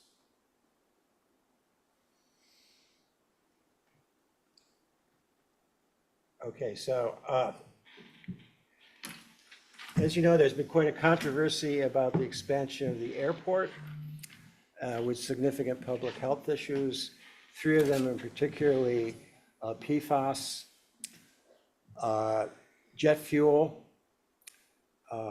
noise, and even those that run on, planes that run on gas. And I've been doing some interesting research on the health issues associated with all of that. And they're significant. Both jet fuel, aviation gas, and PFAS, I don't have to tell you about, as well as noise. And Megan Perry made an amendment at the town meeting to Article 3 that essentially said that the approval of the expansion was based upon permanent withdrawal of any PFAS contaminated beam on the south apron, utilization of the south apron project being limited for use for only those jet aircraft that are towed into the area or out of the apron, and installation of noise and engine exhaust barrier for the protection of the neighborhoods in that area. So I was thinking that this is really a health issue, and we are the custodians of the health of this town, this island. I asked our legal counsel about what is our power over the airport? What regulations can we enforce? And he is going to write us a memo. Unfortunately, he didn't have time to get it to us. It may be that we actually have limited power because it is federal land, but it is Nantucket land. And we do inspect the restaurant, I assume. We do. We do. So we do have some roads into it. So I was thinking what the board should do, two things we should do in prospectively. We should really scurry the proposed warrants for health issues so that before the meeting, we have an opportunity that we can comment on it. So whoever's the chairman can at the meeting say, the Board of Health has reviewed this article and we believe that it's good for the island for health issues. I mean, not all 110 warrants, but a warrant that's really specific. And I think that's a classic example. Or we could have stated that we don't think it's a good idea for health reasons. And you can argue about other reasons. I mean, like a famous doctor on this island talks about parking lot for rich people, which is another point, but that's not our purview.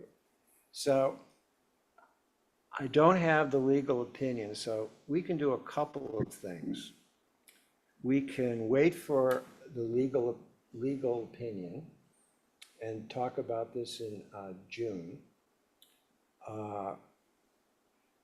We could write a letter now to the Airport Commission stating that while we know this is an approved warrant, we just want to make sure that you follow through with the approved warrant. And wait for whatever our legal opinion as to in giving more enforcement to it. Comments? Do you agree with me? Am I just speaking out of the wind or what? Mr. Chair, sorry, a member of the public has their hand raised to chime in, so. Ms. Perry, go ahead. I'm very happy to let you guys finish your discussion on it. I just wanted to say that I'm thrilled that the Board of Health is taking this on because I do feel as though this is a public health concern. I just want to know that I'm here if you guys have any questions for me or if I may do anything to further help. Just let me know. Thank you. I have a couple of comments. One is I wonder what the air quality is in the area outside of where you can sit outside at crosswinds. Because I know that I believe the EPA did an air quality study over 10 years ago at the airport and said that the further study needed to be done, I believe. And it does not sound like the airport that's not very high on the list of things. And that is something because I'm not shy about the fact that I live near there. And the smell of the jet fuel is pretty significant on any somewhat busy day. The noise pollution, which I think is probably not great for people's hearing, is also a big issue. And I think the PFAS, I believe they said that they are dumping all of the dirt that they have dug up that is contaminated with PFAS at allegedly low levels. They are dumping in the sand pit, but not with any barrier, so that is going to continue to contaminate our aquifer. I learned that last night when I went to their open house. So they are not putting a barrier, they're just dumping more PFAS contaminated soil that I believe could be shipped off of the island. There actually are places that will take them, and that has been brought up at other public meetings, that there is somewhere that they could send that so that it could be destroyed. But instead they are dumping it into a sand pit, which I would think would make it go into the ground more. I was told that it was into the sand pit and that dirt is less than drinking water standards level.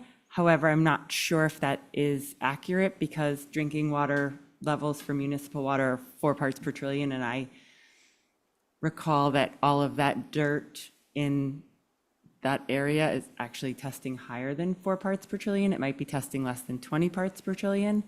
And I think that this is a significant health issue because the wind blows and takes that soil, and there are a lot of people that live near the airport. There are a lot of families, there are a lot of small children, there are a lot, I mean, just a lot of people, but also a lot of people in the higher risk category of young children, women of childbearing age, people who these exposure can cause significant long-term issues. I mean, they cause issues for everyone. And so I think that the Airport Commission is appointed, as are we. So would like to see the Board of Health take a strong stance on this because I feel that this project was decided 20 years ago. And a lot has come to light with all of the PFAS stuff since then. And I think that it is a major health concern and is maybe, they've done a lot, but I think we need to do something better with the PFAS contaminated dirt than putting it in a sand pit. Do you have your hand up again, Megan? I'm sorry, I forgot to put it down. I'm on childcare duty as well as this meeting. Sorry. Okay, quite all right. Other comments? Well, I would just say that I agree that I agree with what you said a little bit ago, Malcolm, which is that there are certain things that are health-related things. And so therefore, they should in fact be the purview of the Board of Health. Because there seem to be some questions on what our legal right is to comment, and because when we do comment, I think it has to have the most impact, I would probably advise that we wait to get the legal opinion and see what we're told, and then decide what comment we want to make. Yes, I mean, we can comment. I mean, we're commenting publicly now if anyone's listening to us. But that's nice, but I want to know our enforcement. Exactly. I want to know what John and his staff can do. Yep. And we are promised to get a memo on the subject. I think that sounds amazing. I think that sounds amazing. We will see. So we will put this on the agenda again for June. And actually, there's a joint meeting I mentioned at the beginning of the Select Board and the Board of Health on the subject of PFAS on the 25th. But that's just really talking about PFAS. That's island-wide PFAS. This is the issues at the airport. I mean, I've been doing some reading. I mean, there's a great article I'll get around about noise pollution. It's not just disturbing. It has mental health issues, cardiovascular issues. Jet fuel essentially is, the exhaust is the same as diesel. It still has the fluorocarbons and the particulate matter that goes out there, although if they're pulled in, of course, the argument is, well, they'll still pollute the air where they shut down, but it's still in the air. And we can look into, I mean, the FAA does air quality assessments around airports. I don't know. I don't think we've had one done in a long time. Maybe we'll talk about that next time. Maybe we can formally request one. I think definitely we will formally request one. What else we do? And the lead because they are still selling leaded fuel for the propeller planes. Yes. So that is still an issue because again, there are a lot of young children that live in that neighborhood, that live within the radius that it can. And there was a great article about California and lead poisoning in children who lived near airports. Yep. There's one I think I found that. There was a review. Again, I just like to get peer-reviewed stuff, because there's a lot of stuff on the web. Yes. But I like the peer review. All right, so we will put this on the next sorry, agenda. And Carrie. maybe we'll be a little better off. You know, I just want to support, all the things of that we should be reviewing the warrants to look for Board of Health related issues. And I think also that we can know what our legal limit is to push on this topic. So it probably would be good to wait. I'm sure there's some things we can do, such as requesting the air quality, and there might be some other things we can do which start developing more information and bring this more to the forefront. I support that we become smarter about the warrants and the law, and historically, and that we wait for a legal opinion to find out where we can use our power to push the issue. Good, great, I'm glad. So we all agree. We'll put it on, and we'll try to put on our, well, we can just have the chairman review the warrants and pull out anyone that he thinks has a health issue. And then we can vote on it, and the chairman can go at town meeting and say, the Board of Health says yes or no. Okay, thank you.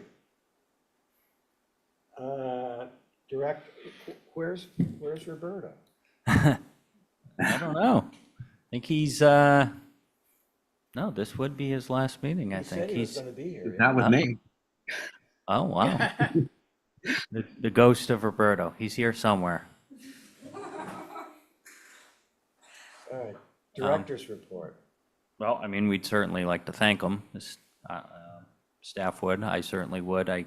He hired me, so I'd definitely like to thank Roberto for his service and hiring me at the health department. So that would be my personal report. Director's report. We were going to bring up short-term rentals, I believe. We're still moving along with GovOS and still working on things and finalizing, fine-tuning things at this point. There has been another party that's been hired, contracted with the town to work and handle some of these technical aspects with GovOS, as well as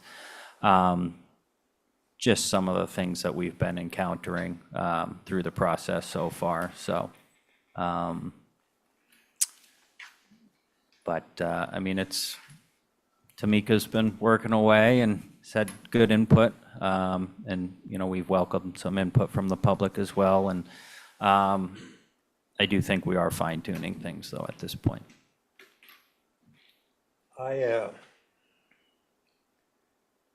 For next year's town meeting, if you want me to, or you all want me to, I'm not sure why the health department has this task. It doesn't make sense to me. I think Megan Perry has her hand up. Did you want to speak, Megan? I just wanted to thank you guys so much for taking this on. You're one of the more active boards on this, and I can't tell you how much I appreciate it, because it's of great concern to me. And I just wanted to thank you so much for taking it so seriously and taking it on. Thank you. Thank you. I mean, does the staff, how much manpower, people power does this take? I think that's been kind of one of the difficult things. We're trying to figure that out as things rolled out with staff in GovOS. It's certainly, it's a lot of time. I think it was a very tough thing to happen at this when it did. April is an extremely busy time in our office, particularly in the office. Tamika was hired as the public health coordinator, and this was her first spring season going through all the relicensing and everybody coming in and scheduling their inspections. So I think she's done a terrific job. It's a flurry. it's just the nature of it. So I think she's been doing a good job, as well as has had good input with the short-term rentals. So had this happened at a different time, I think we perhaps could have had a better jump on it. But no, it's something that needs attention. It's, The other question is, does it belong in your department, so. Yeah, I think that's the real question. What really does short-term rental have to do with the Board of Health? I think it falls onto, we permit the lodges and everything. So I think it's in that same realm as a lodge to some degree. However, As the year goes on, and we'll see if it's detracting from your usual health department issues, we should see about having it managed somewhere else. That's just, Right. I'm just talking out loud. Can I ask some questions that were sent to me from the public? Sure. So STR hosts are asked to provide emergency contact information on their application.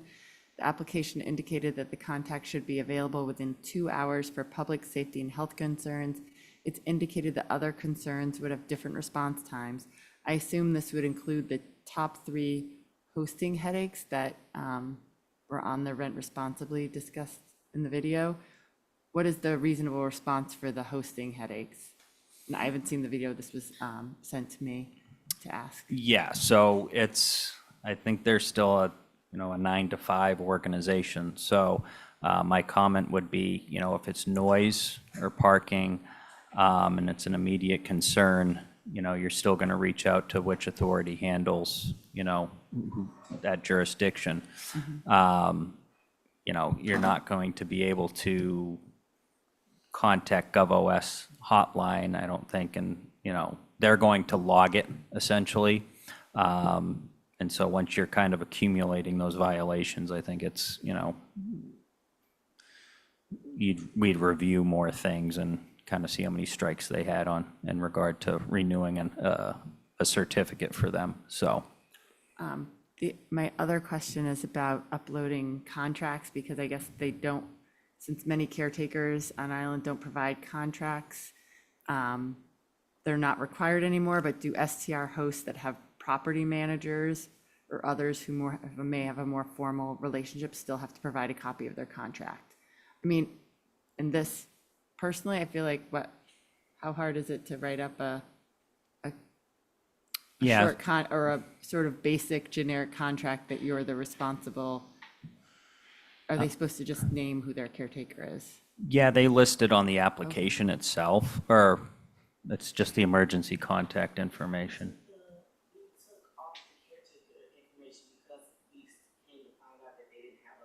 Right. Right. But do we have a name for the caretaker? Sorry, Tamika, can you mind just Sorry. going up to the microphone? Thank you. Tamika Gary. So far as the caretaker, I do believe that we took out that whole entity because people were coming in and saying, well, my caretaker, we never signed one and I've had him for 10 plus years. So we actually got with GovOS and asked them to take that portion out of the application. Yeah. Is there a way to put in, and this is not from anyone, is there a way to put a name, I guess, I guess that would be who you would call for an emergency, right? Yeah. Yes. I would say. I take care of 40 houses. I'm the caretaker of property manager of 40 houses. And I would say almost all of those people, of those 40 that rent, they leave me responsible. Okay. And when somebody calls, I have to be there. But I don't have a written contract with any of them. I was just more making sure they have a name to call if there was an issue. There is. Most people that rent have a property manager or a caretaker. And on the application itself still has, we didn't take away emergency contact. So if you put down an emergency contact as your caretaker, that's who they would contact in case of an emergency. We just took out the caretaker portion of it just because for instance, we had a father come in and said, I have my son take care of my house. And my understanding, I was like, so just write up a little note saying that he takes care, but then we just decide among staff just to have that taken away, and emergency contact should be suffice for that. Right, and my people, the fire department knows I'm the caretaker, the police department knows I'm the caretaker, and so there's always someone who can get, but, you know, I tell these people, you know, if there's, I'm not gonna run over everyone's house because there's loud noise or something like that, you know, they're gonna handle that by themselves, but, I mean, most of my people, once they start renting, they're not here at all, they never come. Week after week after week, girls come in and clean, real estate people give them the key, and that's the end of it. Okay. Yep, so, sorry, yeah, a part of the application was to attach a copy of a contract with a caretaker. That's what Tamika's alluding to. And we were running into a roadblock with that. So we did remove that part of the application. The insurance policy is still required to be uploaded. But the caretaker, I need to go through the regulation with a fine comb right now. It might be required if the Board of Health requests it. I believe they have to produce either a contract with the caretaker. I believe that's how the regulation reads, so, but I don't believe it was a requirement to produce that as far as the application, so we just, Because caretakers, most of their job is down in the wintertime, when nobody's in the house, you know, and that's when we get a breather, is in the summertime. We don't, but you're right, I mean, the owner should, if they're gonna rent the house, they should have an agreement with the property manager or a caretaker or someone. They should be able to depend on someone ought to be able to have a number to call to get the property manager or the caretaker to take care of the property. Good. That's what we pay 'em. So what else do we have, John? did you have more questions, Meredith? That was it. Yeah, just, I think it was an unknown, really, what, and that's as far as workload and how everything would run, and so I think we're still working it out, Well, you know? we'll see how it goes. Yeah, yeah. You know, I feel we've made good strides at times, and other times it's been a little overwhelming. So, but we're going to keep working away now, and Good. I think we'll evaluate a little bit more moving forward, so. Anything else? We're kind of winding down a little bit with inspections, as far as opening inspections, permitting and everything. We will have to do camp inspections and pool inspections, those will all be coming up. See, Wine Fest is going on right now. That was a lot of temporary food permits, which Sean handled. So a lot of work. But we're just, yeah, at this point, we're gearing up for the summer. It's all routine inspections for all the food establishments, pools, lodges, camps. So it's typical busy summer, I anticipate. And it was a busy town meeting, as everybody know. It was some long few nights. So recovered all from that. But yeah, I think staff's kind of really kind of coming together after this big kind of flurry of applications and everything. So I think it's been a time where we've been able to evaluate things a little bit differently with the, updating our applications and such. So, I think we're a younger staff, and things have, there's been a changing in the office. So I feel we're kind of working pretty well, though, at getting a little closer with each other and tighter. So, and working on things. So I'm happy about that. Are you fully staffed, John? Do you? We're missing a director. I should. It's like you knew he was walking in. Oh, we're right on cue.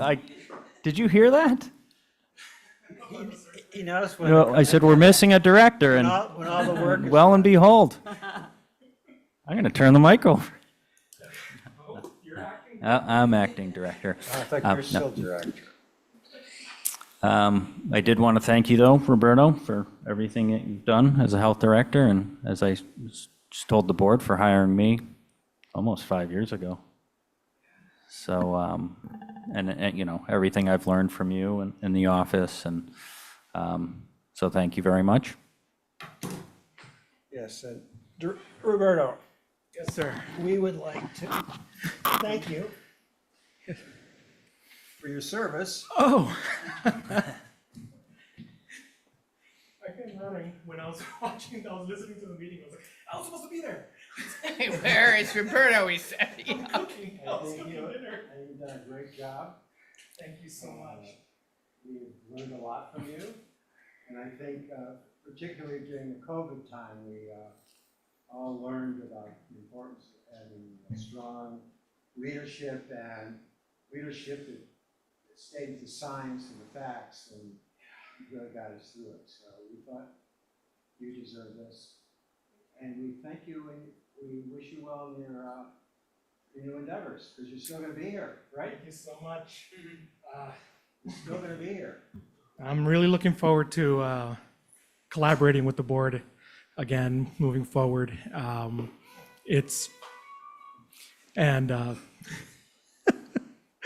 was cooking, so my wife's probably wondering where I am. My apologies for forgetting that I was supposed to be at this one. Thought it was next month. But yeah, no, it's been tremendous. The board here has been amazing. Thank you to you five, Carrie, I see you're online. Steve Visco for a lot of the leadership as well. Rita Higgins, Rick Atherton, Melissa Murphy, and Brooke Moore. We're all on the board here in my tenure. This gentleman's 16 years. Yeah, so it's really looking forward. I think we built a really good team. Looking forward to seeing what the next director does in the future. Hopefully they can provide a perspective outside of my own tunnel vision. So, and Malcolm, I really appreciate everything. From the very beginning, you were the first person, you and Rick were my interviewers. And you wrote a recommendation for me to enter my doctorate, and I turned in my first draft on Sunday for my dissertation. Congratulations. I couldn't have done it without you, Malcolm. So we were a good team, and I You look can forward open to that. working You together. can open that here, sir. You want me to open it? Yeah, go ahead. Okay. I didn't want to presume. It is for you, so. This is hefty.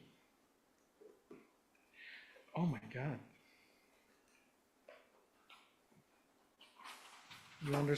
You knew that I love watches and clocks. Wow.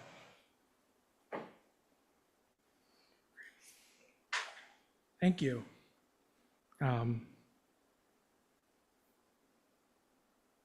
Thank you. This Thank is- you. Thank you. Thank you. Thank you. This is touching. Thank you. We'll call on you for consultations. Absolutely. I will always be available to you and the staff as needed. You can sort out summer camp regulations for us. Oh, boy.